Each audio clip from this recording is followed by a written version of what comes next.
আরজিকর কাণ্ডের প্রতিবাদে এবার রাস্তায় নামল খুদে ছাত্রছাত্রীরা। শুক্রবার মালদা জেলার মানিকচকের মথুরাপুর বিএসএফ হাই স্কুলের ছাত্রছাত্রীরা প্ল্যাকার্ড হাতে নিয়ে নির্যাতিতা চিকিৎসকের মৃত্যুর ঘটনার প্রতিবাদে এবং দোষীদের শাস্তির দাবিতে বিক্ষোভ মিছিল ও প্রতীকী পথ অবরোধ করে মথুরাপুরে।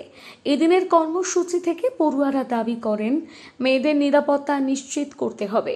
আরজিকর মেডিকেল কলেজ এই ঘটনায় দোষীদের উপযুক্ত শাস্তি দিতে হবে।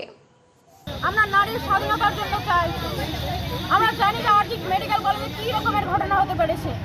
আমরা চাই যে মৌমিতা দেবনাথ দিদির থেকে যাতে ওনার জাস্টিস করা হয়, ভিকটিমটাকে আমরা চাই জাস্টিস করা হয়, ওনার অপরাধটাকে আবার আত্মহত্যা না দেওয়া হোক।